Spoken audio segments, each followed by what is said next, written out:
दिमाग का छोटा सा नुकसान हरकत का बड़ा मसला। क्या बच्चे के पट्टों में खिंचाव या गैर मामूली हरकत है? जानिए दिमागी फालिज क्या है, इसकी अक़साम और शफा की उम्मीद। अस्सलाम वालेकुम, मैं हूं डॉक्टर राजा नौशाद यूनुस।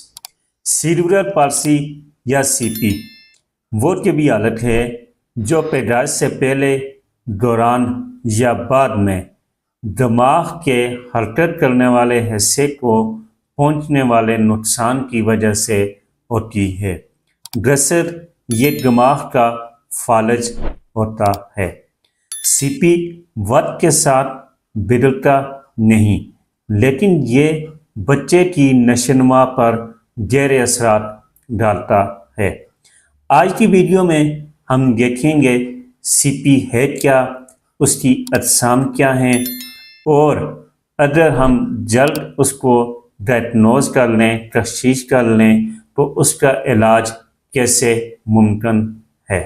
नंबर 1 पे है स्पेसिफिक सीपी।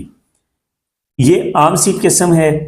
इसमें पट्टे सख्त हो जाते हैं, हरकत मुश्किल होती है और खिंचाव पैदा होता है, जिसकी वजह से मरीज को चलने में मुश्किल होती है। सीपी की दूसरी टाइप है डिस्काइनेट सीपी।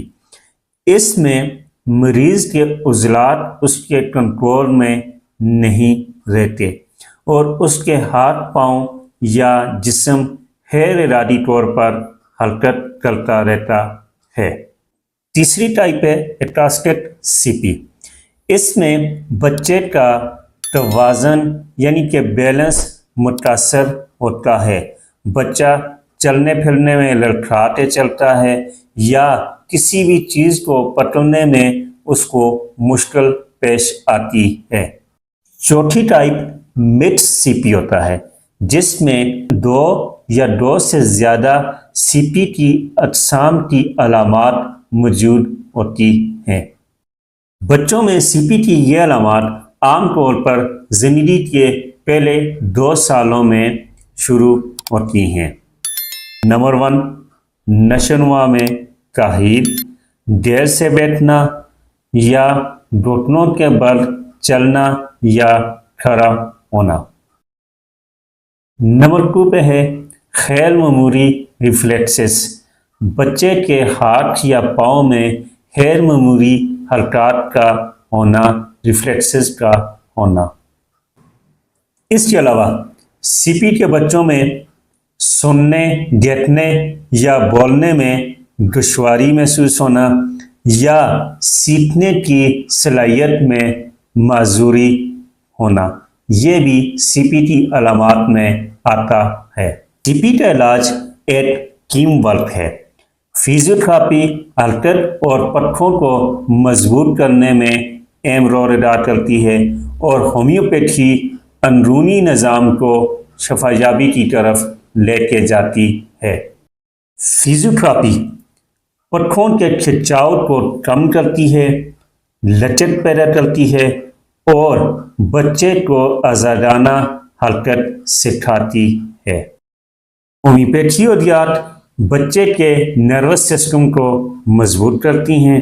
ये असाबी नुकसान की वजह से पैदा होने वाले खिंचाव को कम करती है, गर्दन की फ्रीक्वेंसी को कम करती है और बच्चे की सीखने और समझने की सलाहियत को उभारने में मदद करती है। सीपी के बच्चों में बेहतरी की उम्मीद हमेशा रहती है, बशर्ते जल्द और मुस्तकिल इलाज शुरू किया जाए। फिजियोथेरेपी और होम्योपैथी आपको एक बेहतरीन रास्ता दिखा सकती है, लेकिन इलाज सिर्फ दुआ और वर्जिश तक महदूद नहीं। कई मामलात बहुत अहम है। इंशाल्लाह अगली वीडियो में हम देखेंगे कि सीपी बच्चों के लिए कौन सी ग़िज़ाएं बहुत अहम हैं। इस वीडियो को लाइक करें, हमारे चैनल को सब्सक्राइब करें, बेल आइकन जरूर प्रेस करें हमारी न्यू वीडियो सबसे पहले देखने के लिए। सब्सक्राइब करने के बाद ना घंटी बजा देना, ताकि जब भी मैं कोई न्यू वीडियो अपलोड करूं तो तुम्हारे फोन की घंटी भी बजे।